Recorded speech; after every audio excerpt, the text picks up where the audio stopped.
నమస్కారం. RTI 9 news కి స్వాగతం. సూర్యాపేట జిల్లా ఆత్మకూరు మండలం నెమ్మికల్లోని గాయత్రి ఫంక్షన్ హాల్లో సోమవారం జరిగిన భారత వికలాంగుల హక్కుల పరిరక్షణ సమితి సూర్యాపేట జిల్లా అధ్యక్ష ఎన్నికల్లో గోగుల శేఖర్ రెడ్డి ఘన విజయం, ప్రత్యర్థి జిల్లా మాజీ అధ్యక్షుడు నల్గొండ జిల్లా నూతన ఇన్ఛార్జ్ కుర్ర గోపి యాదవ్ పై 15 ఓట్ల మెజార్టీతో విజయకేతనం ఎగరవేసిన గోగుల శేఖర్ రెడ్డి, జిల్లా అధ్యక్షునిగా ఎన్నికైన గోగుల శేఖర్ రెడ్డికి ఎన్నిక నియామక పత్రాన్ని అందజేసి శుభాకాంక్షలు తెలిపిన రాష్ట్ర అధ్యక్షులు గిద్దె రాజేష్.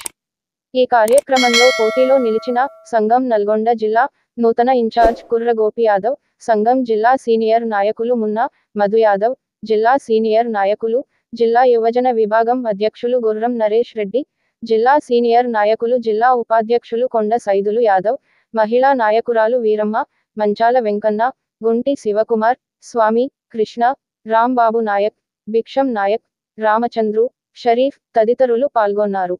శుభాకాంక్షలు కూడా తెలియజేస్తూ మీ మీద పెట్టినటువంటి గురుతర బాధ్యతాయుతంగా పనిచేసి వికలాంగుల సమాజానికి మరి ఇప్పుడున్నటువంటి కాంగ్రెస్ ప్రభుత్వం ఇచ్చినటువంటి హామీలు, ముఖ్యంగా పెన్షన్ 6,000 పెంచడంతో పాటు ప్రధానమైనటువంటి డిమాండ్ వికలాంగుల బ్యాక్లాగ్ ఉద్యోగాల భర్తీ. రాష్ట్రంలో వికలాంగులు ఎడ్యుకేటెడ్స్ అనేక మంది నేటి వరకు కూడా చదువుకొని ఉన్నారు, కానీ ఉద్యోగాల భర్తీ లేక ఏళ్ల తరబడి భర్తీ కోసం చూస్తున్నటువంటి విద్యార్థుల పక్షాన, అదేవిధంగా తెలంగాణ రాష్ట్ర ప్రభుత్వం ఏదైతే ఆర్టీసీలో మహిళలకు ఉచిత రవాణా ఇచ్చిందో అట్లనే వికలాంగుల సమాజానికి కూడా ఉచిత రవాణా ఇస్తానని చెప్పేసి ఆ రోజు బీసీసీ అధ్యక్షుడిగా రాష్ట్ర ముఖ్యమంత్రి రేవంత్ రెడ్డి గారు ఇచ్చినటువంటి హామీ మేరకు ఆర్టీసీలో వికలాంగులకు ఉచిత ప్రయాణ సౌకర్యం కల్పించాలని చెప్పేసి అనేకమైనటువంటి అంశాల్లో మనం సమిష్టిగా పోరాటం చేయాలి. అతి త్వరలోనే రాష్ట్ర ముఖ్యమంత్రి రేవంత్ రెడ్డి ప్రాతినిధ్యం వహిస్తున్నటువంటి కొడంగల్ కేంద్రంగా పెద్ద ఎత్తున మరి రాష్ట్ర కమిటీ నిర్ణయం మేరకు మరి ఆందోళన కార్యక్రమాలను, నిరసన కార్యక్రమాలు చేపట్టబోతున్నాం. కాబట్టి ఆ నిరసన కార్యక్రమాలకు కూడా ఈ సూర్యాపేట జిల్లా నుంచి ఎక్కువ సంఖ్యలో మరి జన సమీకరణను కూడా వికలాంగుల సమాజాన్ని చైతన్యం చేసి మరి అక్కడ జరిగేటటువంటి ధర్నాలు కూడా మరి అందరూ కూడా పార్టిసిపేట్ చేసే విధంగా కృషి చేయాలని చెప్పేసి కూడా గోగుల శేఖర్ రెడ్డి గారికి రాష్ట్ర కమిటీ పక్షాన్ని విజ్ఞప్తి చేస్తూ మరి వారికి ప్రత్యేకంగా ఈ రోజు ఎన్నిక నియామక పత్రాన్ని కూడా అందజేస్తూ ఈ నియామక పత్రాన్ని అందించడం జరిగింది. ఈ నియామక పత్రాన్ని అందుకున్న సందర్భంగా గోగుల శేఖర్ రెడ్డి గారికి కొత్త విజ్ఞప్తి చేస్తున్నాం. ఇది సంఘం కోసం జరుగుతున్నది. గతంలో మీరు ఏ విధంగా పనిచేస్తున్నారో మాకైతే తెలియదు. ఇప్పుడు ఒక కుటుంబంలో ఒక పెద్ద మనిషి లాగా ఈ సూర్యాపేట జిల్లాలో ఉన్నటువంటి వికలాంగులు అందరూ కూడా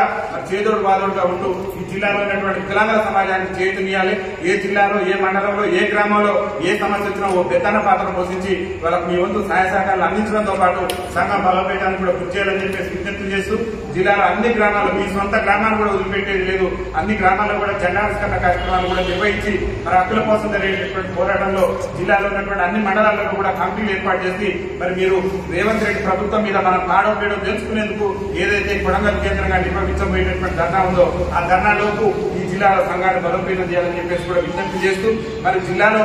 నా యొక్క విజ్ఞప్తి కూడా జిల్లా అధ్యక్షుడిగా ఎవరు ఎన్నికైనా సరే అతి త్వరలోనే మీరు వీలైనంత తొందరగా జిల్లాలో కూడా జిల్లా కార్యాలయాన్ని కూడా మరి సంఘం జిల్లా కార్యాలయాన్ని కూడా ప్రారంభించాలని చెప్పేసి కూడా, ఎందుకంటే దూర ప్రాంతాల నుంచి ఎవరైనా మన వికలాంగుల సోదరులు వచ్చినప్పుడు కొంచెం రెస్ట్ తీసుకోవడానికి దూర ప్రాంతాలకు వెళ్ళేటటువంటి సందర్భాల్లో ఆ రూమ్ ఉపయోగపడుతుంది. కాబట్టి జిల్లా కార్యాలయాన్ని కూడా ప్రారంభించాలని చెప్పేసి నూతనంగా ఎన్నికైనటువంటి మీకు రాష్ట్ర కమిటీ పక్షాన్ని విజ్ఞప్తి చేస్తూ, దాంతో పాటు ప్రధానంగా ఈ జిల్లాలో ఉన్నటువంటి సమస్య ఏంటంటే